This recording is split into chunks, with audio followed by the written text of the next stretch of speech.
দর্শক, আমি এখন রয়েছি চট্টগ্রাম বিশ্ববিদ্যালয়ের শহীদ মিনার চত্বরে।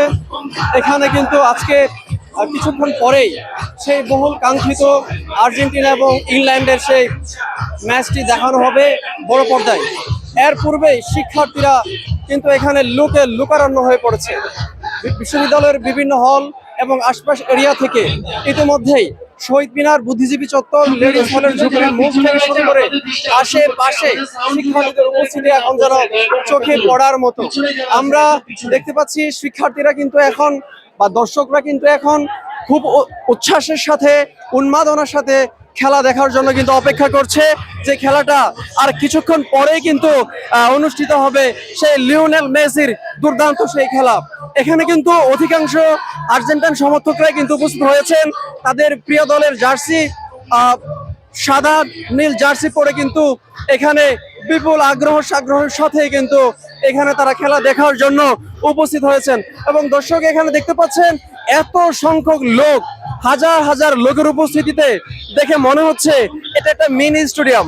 যেন মনে হচ্ছে আজকে যুক্তরাষ্ট্রের যেখানে আজকে আর্জেন্টিনা এবং ইংল্যান্ডের ম্যাচটি দেখানো হবে, মনে হচ্ছে এটাই মনে হচ্ছে সরাসরি এই ম্যাচটি উপভোগ করছেন। এবং দর্শক, জানিয়ে রাখি, বিশ্বকাপ এলে কিন্তু বাংলাদেশে কিন্তু একটা তীব্র উন্মাদনা হয়, বিশেষ করে বিশ্ববিদ্যালয়ে কিন্তু একটা সেই ধরনের কিন্তু একটা উন্মাদনা হয়। এর মধ্যে কিন্তু চট্টগ্রাম বিশ্ববিদ্যালয়ের উন্মাদনা কিন্তু একেবারেই ব্যতিক্রম। বিশ্বকাপ এলে শিক্ষার্থীদের মধ্যে যেন উচ্ছ্বাসে বাঁধ ভেঙে যায়। আমরা এখন কয়েকজনের সাথে একটু কথা বলবো। খেলা শুরু হওয়ার পূর্বে আমরা একজন দর্শকের সাথে কথা বলতে চাই। আজকে কিছুক্ষণ পরে কিন্তু খেলাটা এখানে শুরু হবে। আসলে কেমন মনে করছেন? আপনি তো একটা আর্জেন্টাইন সমর্থক, এবং আজকে আর্জেন্টিনা জিতার বিষয়ে আপনার কেমন? আসলে 2002 সালের পর আজ ইংল্যান্ডের সাথে আর্জেন্টিনার কোনো সাক্ষাৎ হয়নি বিশ্বকাপ মঞ্চে, কিন্তু তার পূর্বে যেগুলো সমীকরণ দেখা যায় সেখানে বেশিরভাগ আর্জেন্টিনারই জয়। তো আর্জেন্টিনা এই বিশ্বকাপের যে পারফরমেন্স ধরে রেখেছে তারা শুরু থেকে এখন আনবিটেন। ইনশাল্লাহ ইংল্যান্ডকে হারানো আর্জেন্টিনার কাছে কোনো ব্যাপার হবে না। আর্জেন্টিনার ডিফেন্স লাইন, স্ট্রাইকিং, মিডফিল্ডার সব দিক থেকে আর্জেন্টিনা স্ট্রং। এখন আমরা দেখি যে সাম্প্রতিক সময়ে আর্জেন্টিনা এবং ইংল্যান্ড একসাথে ম্যাচ করে নাই, এবং আমরা দেখতে পাচ্ছি এই বিশ্বে তারা দারুণ পারফরমেন্স করেছে। তো সে জায়গায় আসলে কতটুকু আত্মবিশ্বাস জেতার পেছনে? জি না, আর্জেন্টিনা আসলে এমন কোনো পজিশন নেই যেখান থেকে তারা কামব্যাক দিতে পেরেছে।